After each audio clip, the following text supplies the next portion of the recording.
Uhayyi'ukum bitahiyatil Islam wa tahiyatul Islami salam. Assalamualaikum warahmatullahi wabarakatuh.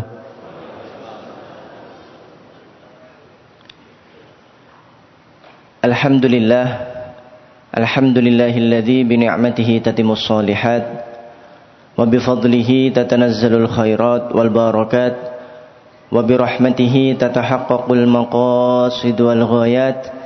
Asyhadu an la ilaha illallah wahdahu la syarika lah syahadata sidqin wa haqq wa asyhadu anna Muhammadan abduhu wa rasuluh al-mab'utsu rahmatan lil alamin. Asbahna wa asbahal mulku lillahi walhamdulillahi la syarika lah la ilaha illa huwa wa ilaihin nusyur. Asbahna ala fitratil Islam wa kalimatil ikhlas wa ala dini nabiyyina Muhammadin sallallahu alaihi wasallam wa ala millati abina Ibrahim hanifan wa ma kana minal musyrikin. Amma ba'd.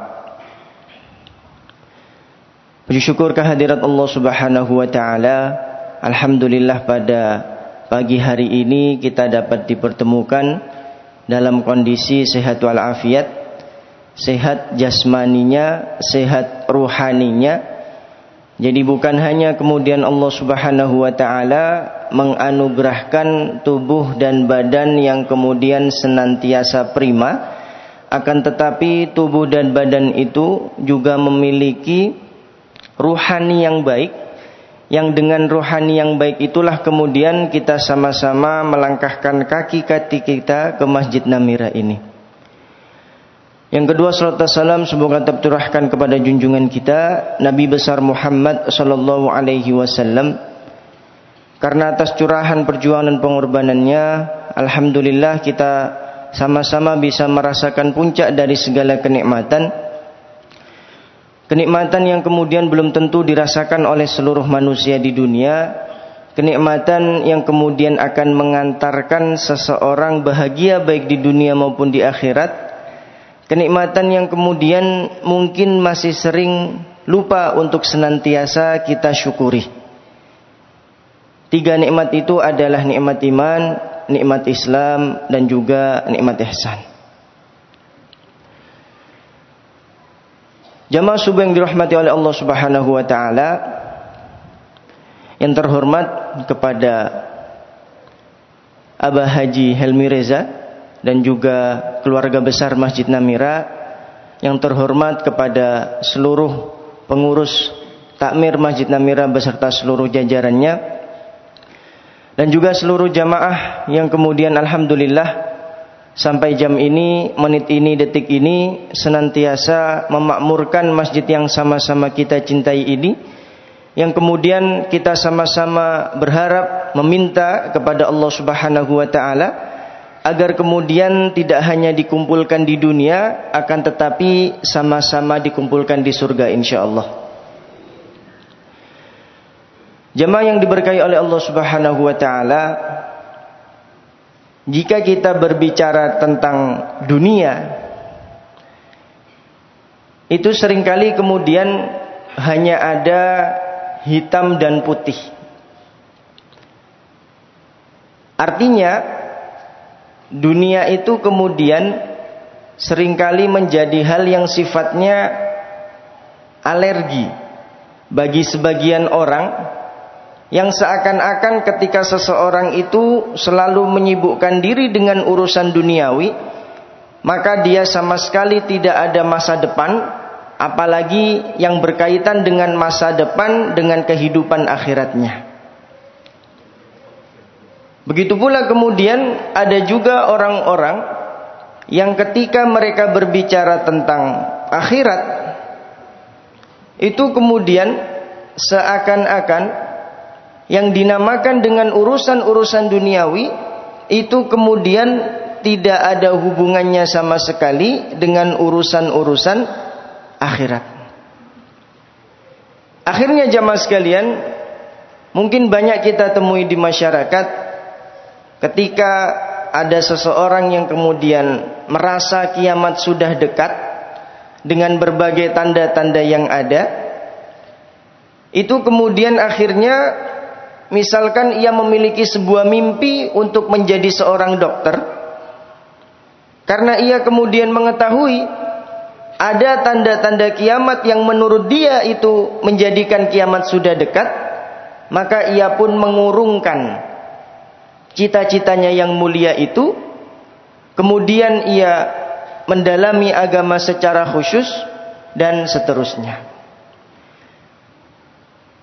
Nah, paradoks seperti ini jamaah sekalian, itu kemudian pada hakikatnya tidak sesuai dengan ajaran Islam.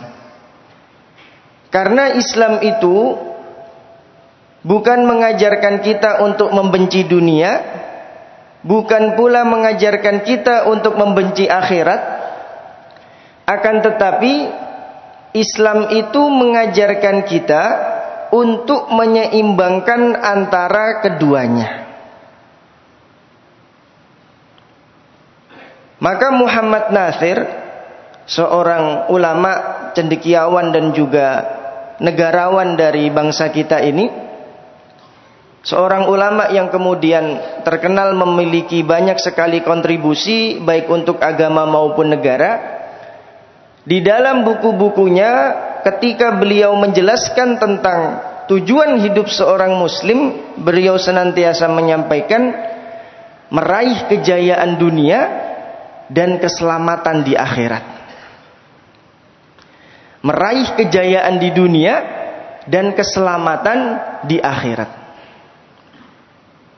Artinya kemudian segala yang kita lakukan, segala yang kemudian kita berinteraksi dengan urusan-urusan duniawi, itu nantinya akan menjadi penentu apakah kemudian kita di akhirat dalam kondisi bahagia, ataukah kemudian na'udzubillah kita malah dalam keadaan sengsara.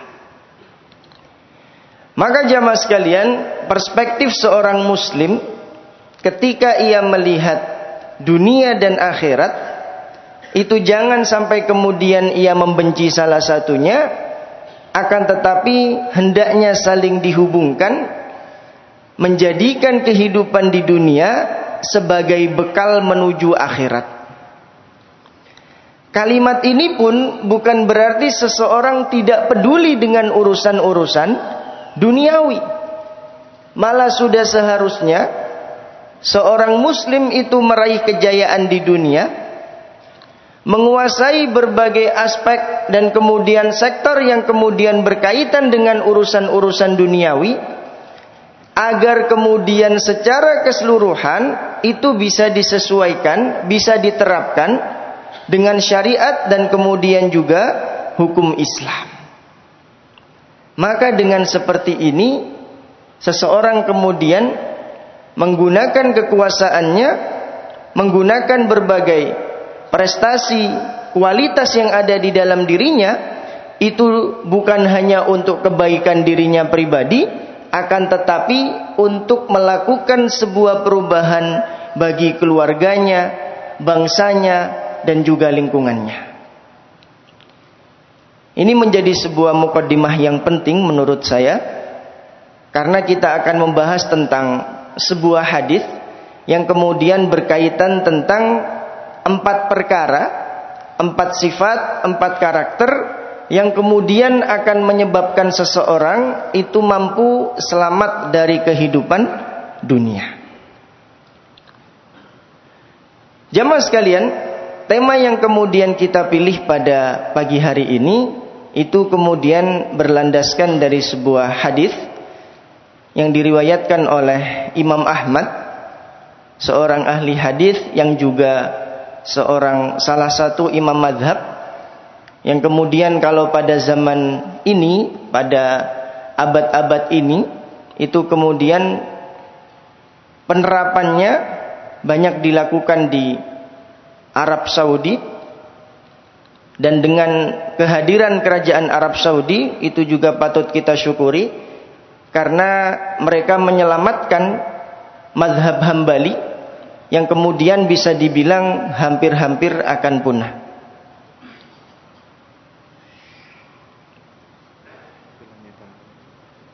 Udah masuk harusnya. Imam Ahmad adalah seorang ahli hadis yang kemudian bisa dibilang sangat pakar di bidang hadis.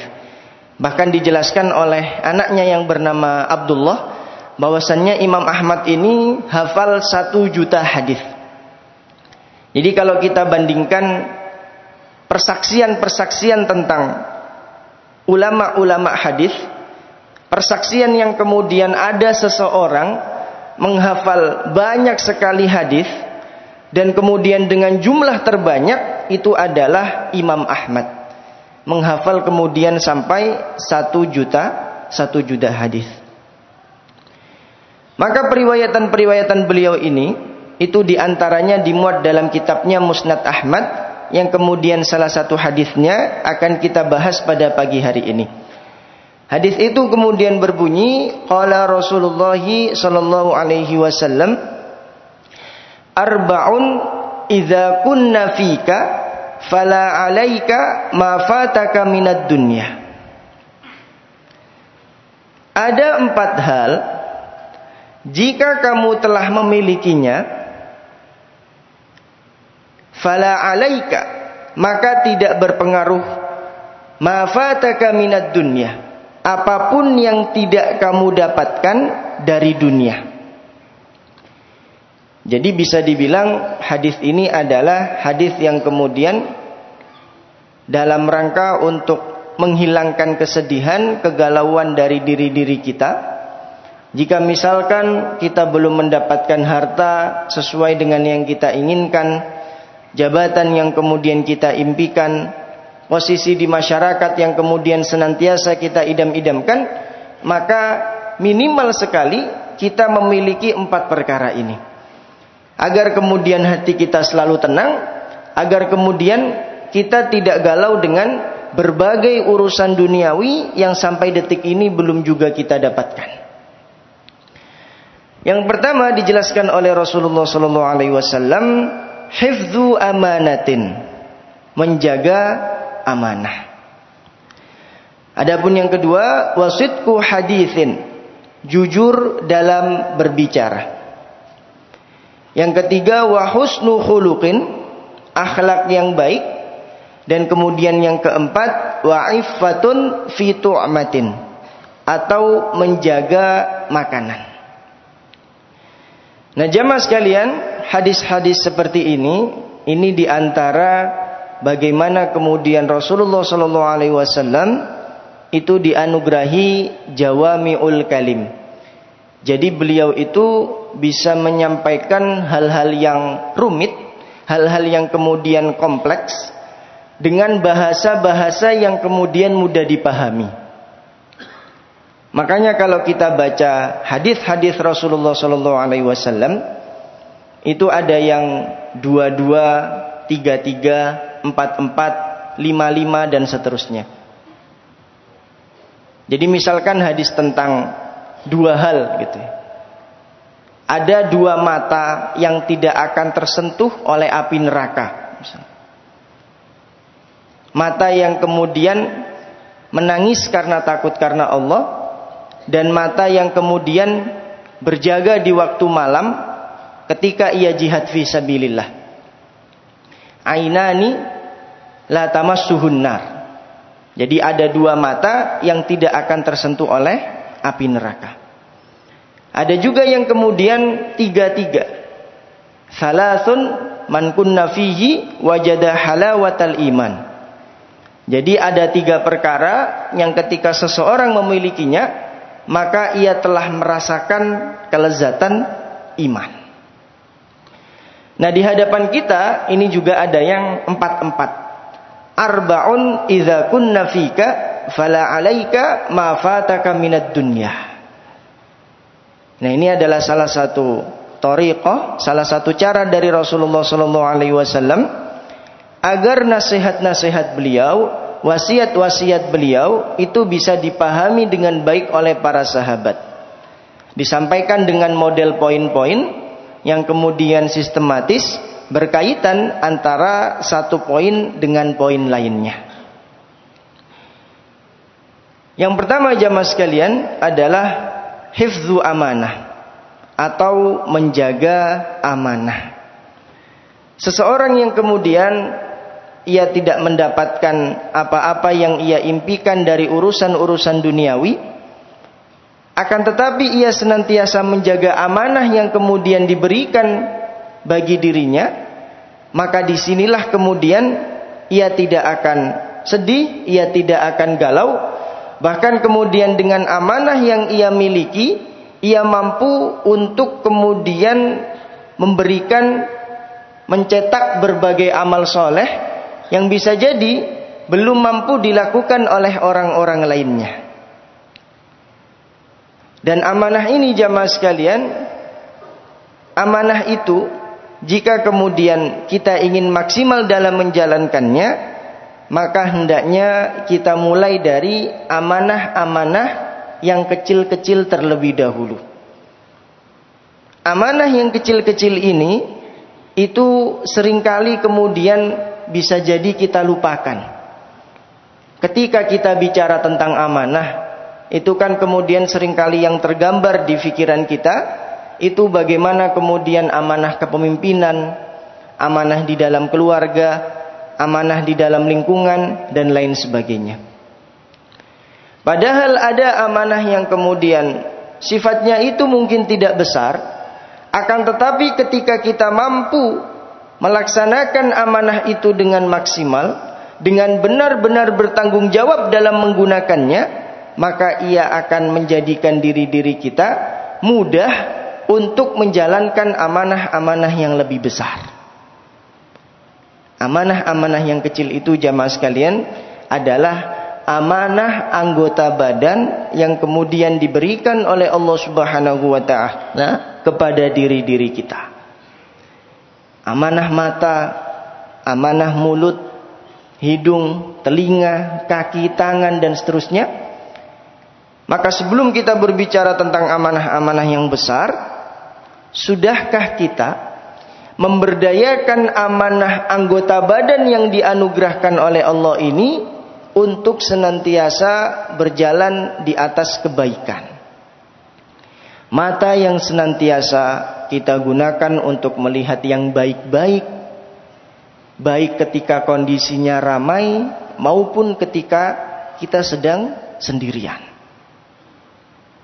Telinga yang kemudian senantiasa kita gunakan untuk mendengarkan yang baik-baik, baik ketika bersama banyak orang ataupun ketika sendirian.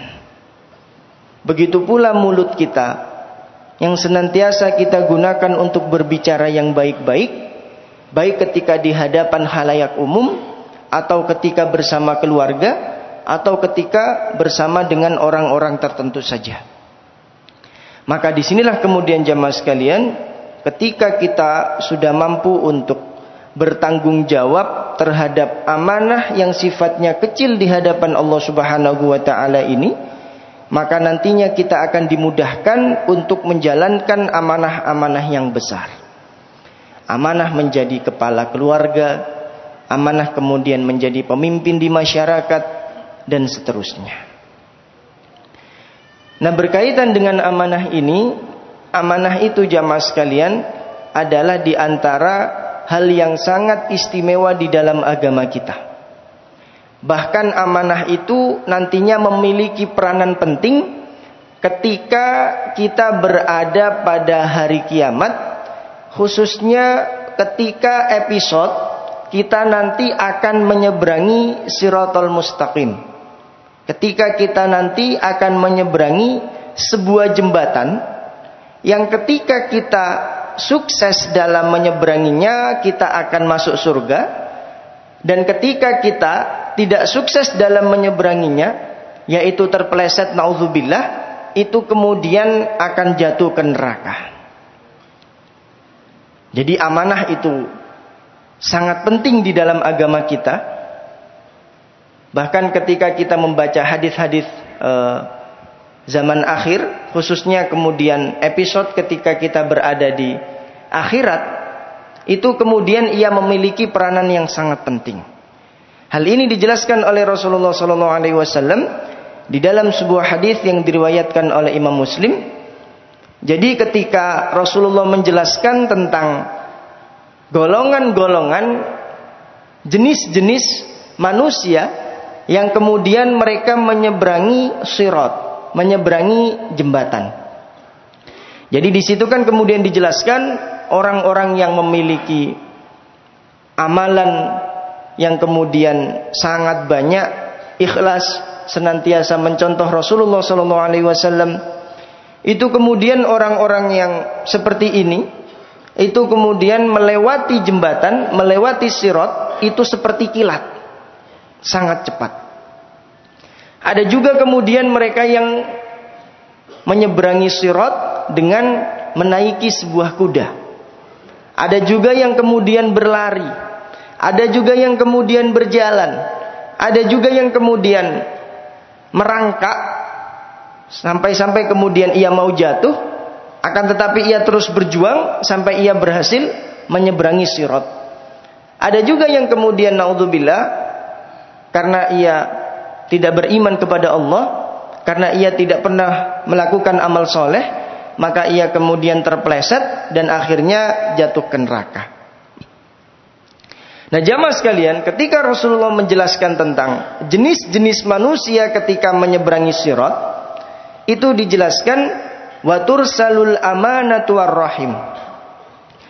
Jadi orang-orang yang berhasil menyeberangi sirat, itu kemudian dilepaskanlah amanat dan kasih sayang. Jadi sebelum mereka menyeberangi sirat, sebelum mereka menyeberangi jembatan, itu ada dua amalan yang kemudian membentengi mereka, menahan mereka agar tidak terpeleset ke neraka. Dua amalan ini jamaah sekalian adalah al-amanah wa tursalul amanah. Yang pertama adalah amanah, dan yang kedua ar-rahim atau kasih sayang. Jadi para ulama menjelaskan yang dimaksud dengan kasih sayang ini, ada yang mengatakan ketika seseorang itu senantiasa memiliki kasih sayang kepada sesama, suka bersedekah, suka berinfak dan seterusnya. Ada juga yang mengatakan mereka ini orang-orang yang suka menyambung tali silaturahim. Jadi ketika kita akan melewati sirat, itu nantinya amalan kita yang berkaitan dengan amanah itu akan Allah lepaskan di salah satu sisi. Kemudian amalan yang berkaitan dengan silaturahim itu akan diletakkan di sisi lainnya. Dua amalan ini jamaah sekalian yang kemudian akan senantiasa menahan kita, membentengi kita, menjaga kita agar kemudian tidak terpeleset ke neraka. Fatakumani janabatai as-sirat yaminan wa shimalah. Lalu keduanya berdiri di kedua tepi jembatan, kiri dan kanan. Maka jamaah sekalian, dua amalan ini itu hendaknya senantiasa kita istiqomahkan, karena manfaatnya bukan hanya di dunia, akan tetapi bahkan ketika episode-episode yang menegangkan, episode-episode yang menentukan sebelum kita semua insya Allah masuk ke dalam surga, itu kemudian mereka memiliki peranan yang sangat penting, menjaga diri-diri kita agar tidak terpeleset ke neraka. Adapun ayat yang berkaitan tentang menjaga amanah, diantaranya difirmankan oleh Allah Subhanahu wa taala di dalam surat Al-Mu'minun ayat 8, A'udzu billahi minasyaitonir rajim, walladzina hum li amanatihim wa ahdihim ra'un. Dan mereka yang memelihara amanah-amanahnya. Jamaah sekalian, di sini kemudian Allah Subhanahu wa taala ketika menjelaskan tentang orang-orang yang beruntung. Jadi qad aflahal mu'minun. Jadi telah beruntung seorang mukmin. Telah menang seorang yang beriman. Nah, di antara kemudian aspeknya atau faktornya, walladzina hum li amanatihim wa ahdihim ra'un. Ketika mereka itu senantiasa memelihara amanah-amanah yang dibebankan kepada mereka, maka seorang mukmin tidak disebut beruntung, tidak disebut bejo, tidak disebut menang, tidak disebut kemudian ia mampu untuk mengatasi berbagai urusan-urusan dunia, kecuali ketika ia mampu untuk memelihara amanah-amanah yang diberikan kepadanya. Baik dari amanah yang paling kecil sekalipun sampai kemudian amanah-amanah besar yang kemudian dibebankan kepadanya. Para ulama ketika mentafsirkan tentang ayat ini, mereka kemudian mentafsirkannya dengan dua jenis amanah. Yang pertama adalah amanah antara hamba dengan Tuhannya. Dan tentu ini kemudian yang kita sebut di awal tadi, amanah yang mungkin sering kita lupakan untuk senantiasa kita jaga, yaitu bagaimana kemudian kita menunaikan segala anugerah yang kemudian telah Allah berikan kepada kita untuk hal-hal yang positif, hal-hal yang baik. Mata kita kelak akan ditanya, ia melihat apa saja. Mulut kita kelak ia ditanya, ia membicarakan apa saja. Telinga kita kelak akan ditanya, ia mendengarkan apa saja.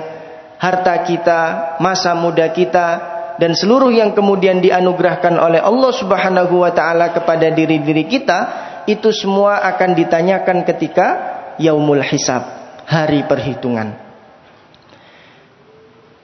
Dan ketika kelak di hari kiamat jamaah sekalian, itu kita tidak bisa untuk kemudian melakukan retorika, negosiasi dengan para malaikat dan lain sebagainya.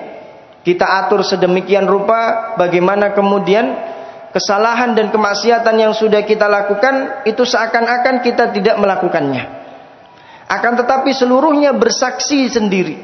Mata kita akan bersaksi sendiri, mulut kita, hidung kita, telinga kita, seluruh anggota badan kita, ini kita tidak mampu mengontrolnya. Apa yang kemudian mereka lakukan ketika di dunia, itu semuanya akan melakukan persaksian demi persaksiannya sendiri. Maka disinilah kemudian ketika seseorang benar-benar memelihara amanahnya, sebelum ia kemudian fokus untuk menjalankan amanah-amanah yang besar, hendaknya ia selesai dengan amanah-amanah yang berkaitan dengan hubungan antara dirinya dengan Allah Subhanahu wa ta'ala. Adapun yang kedua adalah amanah antar sesama hamba. Jadi ini berkaitan dengan bagaimana interaksi sosial seorang manusia dengan manusia lainnya. Ketika dipercayakan sebuah amanah dari hal-hal yang kecil saja, misalkan kemudian dititipi sebuah barang, ketika seseorang itu benar-benar amanah, maka barang ini benar-benar akan dijaga dengan sebaik-baiknya. Baik itu kemudian ia mendapatkan upah atau tidak mendapatkan upah. Karena ketika seseorang itu amanah, maka kemudian seluruh barang-barang yang dititipkan kepada dirinya itu akan ia jaga dengan sebaik-baiknya. Bahkan jamaah sekalian, kalau kita mencontoh teladan Rasulullah SAW, beliau ini kan seorang yang sangat amanah. Saking amanahnya beliau, ketika beliau berdakwah di Makkah, sebelum hijrah ke Madinah, orang-orang kafir Quraisy yang sudah jelas-jelas benci kepada beliau, bahkan memusuhi beliau, bahkan mencaci maki atau melukai beliau, di antara mereka itu tahu bahwa Rasulullah itu orang yang amanah. Akhirnya mereka biasanya itu menitipkan barang-barang mereka kepada Rasulullah.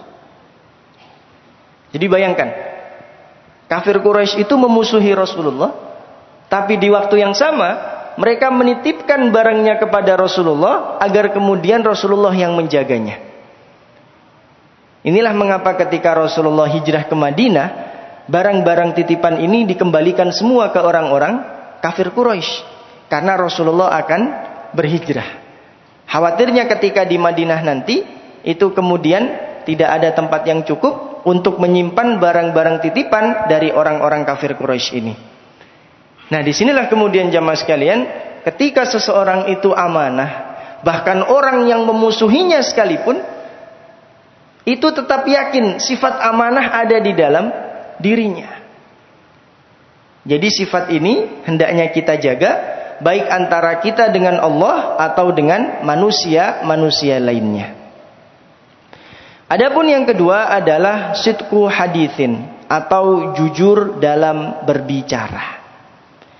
Jamaah sekalian, kejujuran adalah di antara hal yang kemudian hendaknya kita jaga, hendaknya senantiasa kita pertahankan. Karena ketika seseorang itu sudah berani untuk berbohong, sudah berani untuk berdusta, maka ia membutuhkan kebohongan dan kedustaan selanjutnya untuk menutupi kebohongan dan kedustaan sebelumnya. Jadi ketika seseorang itu sudah berani untuk berdusta, maka kemudian di lain waktu ia akan mudah sekali untuk berdusta. Kemudian di kesempatan yang lain, ketika kedustaannya ini dipertanyakan, maka ia memerlukan kedustaan baru untuk menutupi kedustaan yang sebelumnya. Maka yang dinamakan dengan al-kadzib atau kebohongan itu akan senantiasa melahirkan keraguan-raguan, melahirkan ketidaktenangan. Karena ketika seseorang tidak jujur dalam berbicara, maka tadi ia akan menjadi sebuah dosa yang rentetannya itu tidak berakhir. Rentetannya bahkan bisa jadi tidak terbatas. Kedustaan pertama ditutupi dengan kedustaan kedua. Kedustaan kedua ditutupi dengan kedustaan ketiga. Dan seterusnya sampai kemudian ia menjadi orang yang terkenal dengan sifat dustanya, sifat bohongnya. Maka seorang muslim hendaknya sejak awal itu kemudian ia jujur dalam berbicara. Baik ketika membicarakan hal-hal yang sifatnya dunia atau yang berkaitan dengan hal-hal akhirat. Nah, jujur dalam berbicara ini jamaah sekalian, di antara faidahnya dijelaskan oleh Rasulullah SAW di dalam sebuah hadis yang diriwayatkan oleh Imam At-Tirmizi. Jadi Imam At-Tirmizi ini beliau juga terkadang disebut dengan Imam At-Turmuzi, dan beliau ini adalah seorang ahli hadis yang memiliki kitab Sunan At-Tirmizi. Dan kalau kita baca kitab beliau adalah ahli hadis pertama yang kemudian mencetuskan konsep hadis hasan. Jadi kan kita sering dengar ada hadis sahih, hadis hasan, hadis dhaif. Hadis hasan itu kan hadis yang kemudian masih bisa diterima, isinya masih boleh untuk diamalkan. Jadi perbedaan antara hadis sahih dan hadis hasan, hadis sahih itu kan tamud dhabt. Jadi kedobitan dari perawinya, hafalannya, baik dari sisi memori maupun catatan, itu benar-benar sempurna. Itu perawi-perawi hadis sahih. Adapun kalau hadis hasan, itu khafifud dhabt. Jadi kedobitannya itu bisa dibilang ringan. Pernahlah mungkin 1 kali atau 2 kali beliau lupa. Pernahlah kemudian catatannya mungkin kurang lengkap dan lain sebagainya. Nah, ini masuk ke dalam hadis hasan. Ahli hadis pertama yang kemudian mencetuskan konsep hadis hasan itu adalah Imam At-Tirmizi.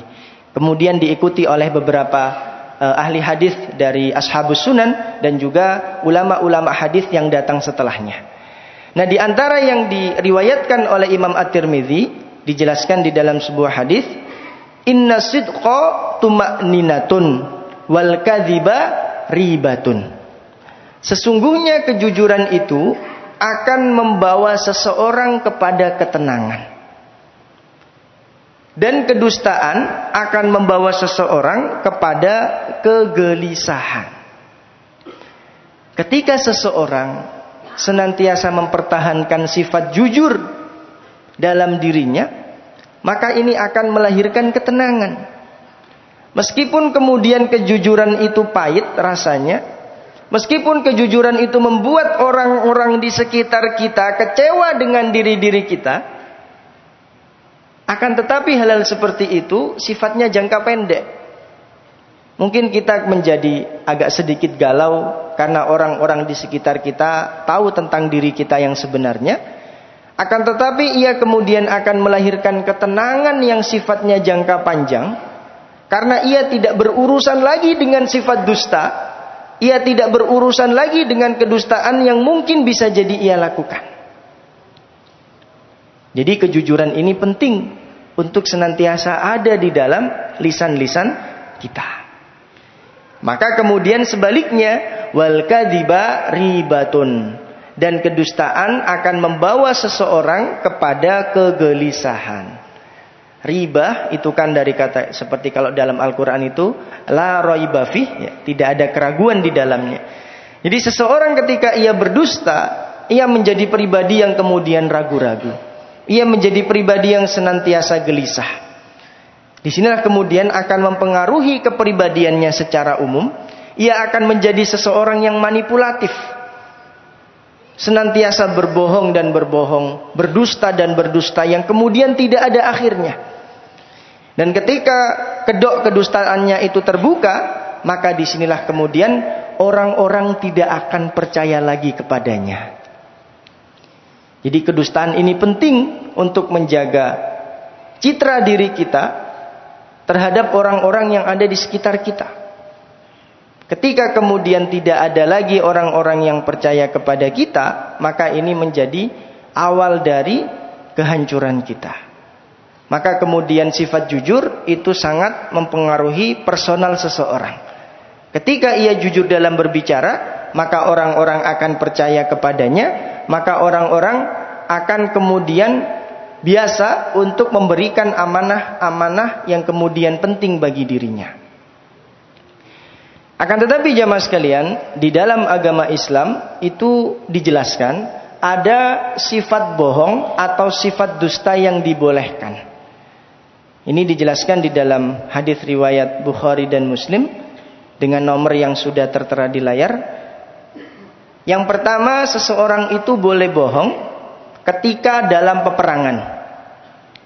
Jadi ketika dalam peperangan membela agama Islam, misalkan saudara dan saudari kita di Palestina sana yang sampai sekarang masih terus dijajah, bahkan jumlah korbannya sudah mencapai 43.000 yang kemudian syahid.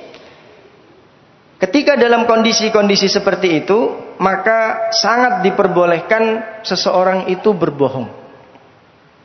Karena dijelaskan di dalam sebuah hadis, al-harbu khid'ah. Jadi perang itu adalah tipu daya.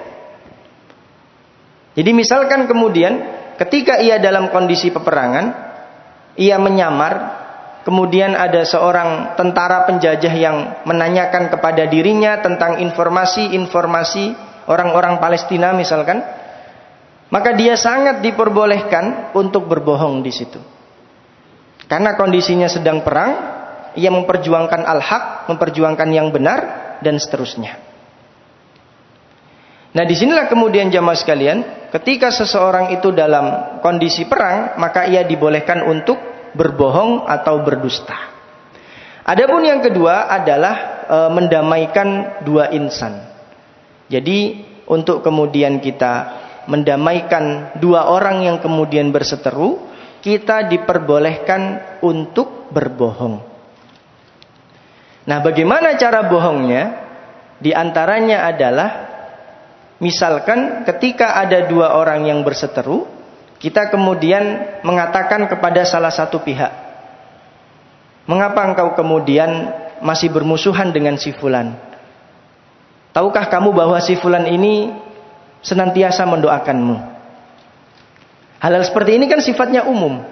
Kita kan mendoakan seluruh umat muslim ketika dalam sholat kita atau dalam doa-doa kita. Atau paling minimal 1 kali dalam seminggu ketika sedang khutbah Jumat. Artinya kan tidak berbohong pada hakikatnya. Nah, disinilah kemudian ketika seseorang mengatakan itu, maka diperbolehkan. Jadi berbohong dalam rangka untuk mendamaikan dua orang yang berseteru. Adapun yang ketiga, suami kepada istri dan istri kepada suami. Nah, ini juga diperbolehkan kebohongan-kebohongan di dalamnya, akan tetapi kebohongan-kebohongan yang sifatnya itu menjaga keharmonisan rumah tangga yang tidak ada hubungannya dengan perselingkuhan, KDRT dan lain sebagainya.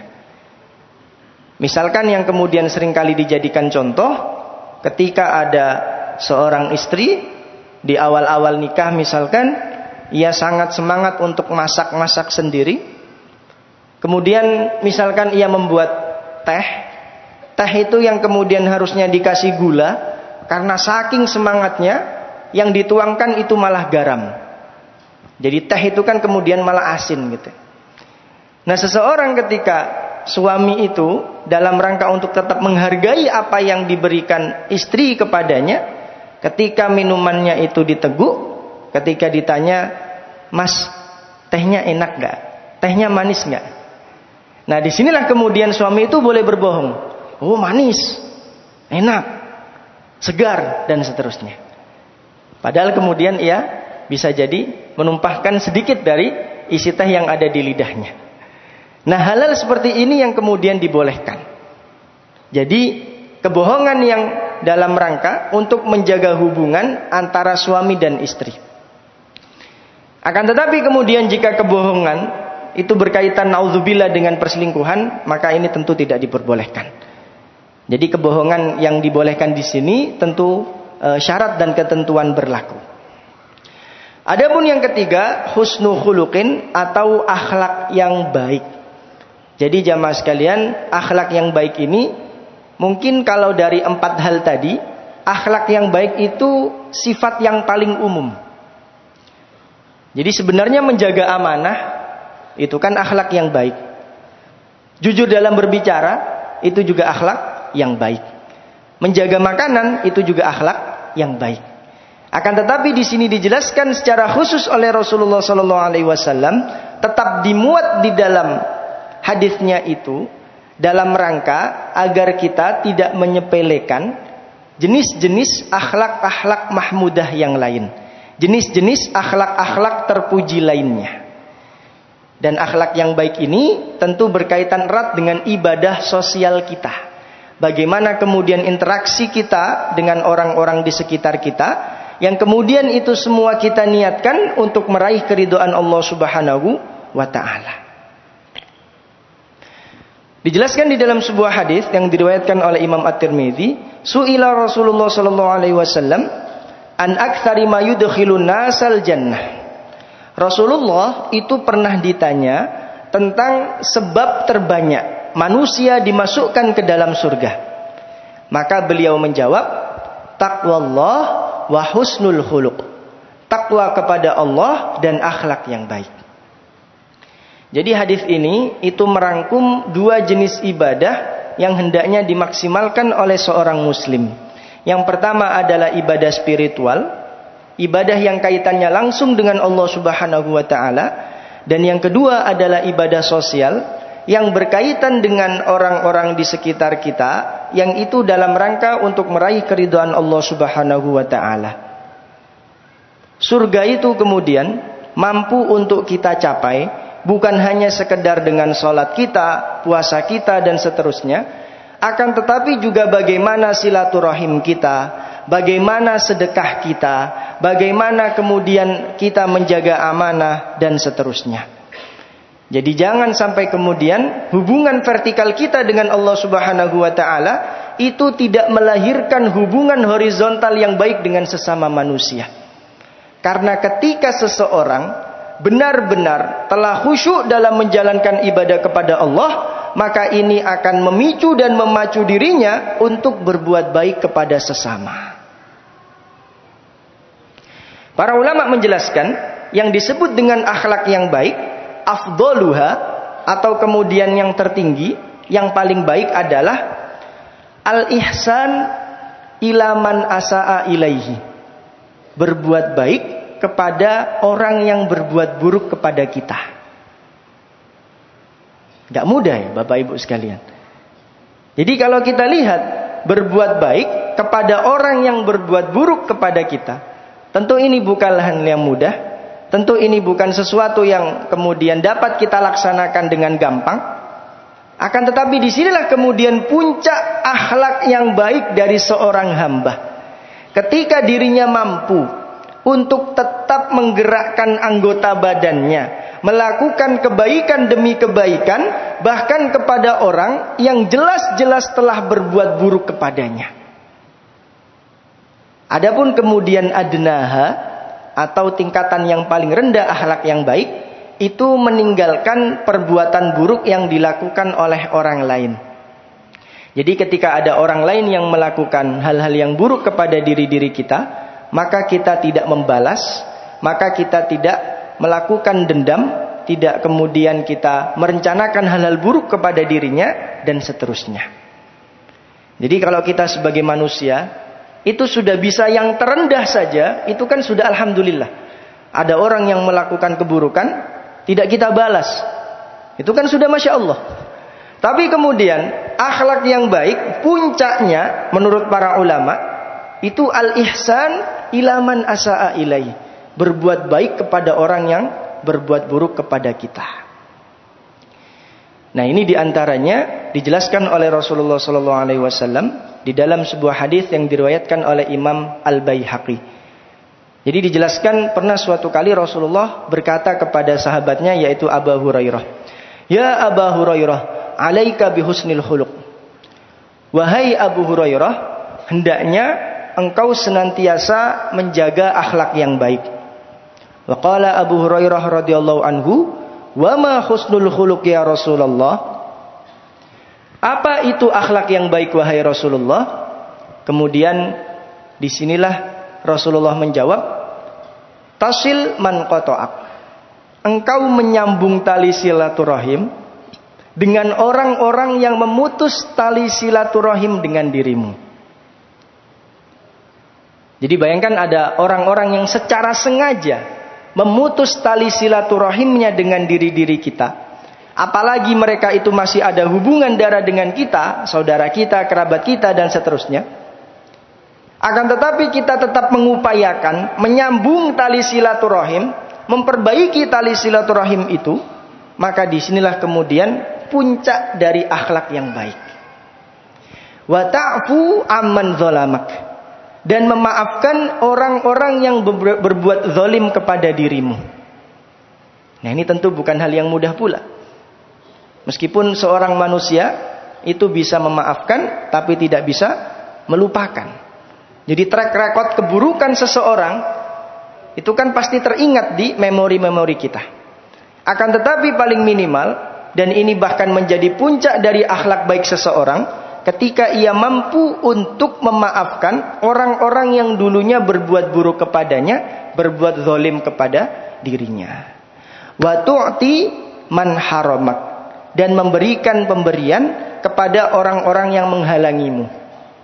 Jadi orang-orang yang kemudian sudah jelas-jelas suka untuk berbuat buruk kepada kita, tapi kita malah mengirimkan hadiah kepadanya, kita malah memberikan sedekah kepadanya, maka ini adalah puncak dari segala akhlak baik.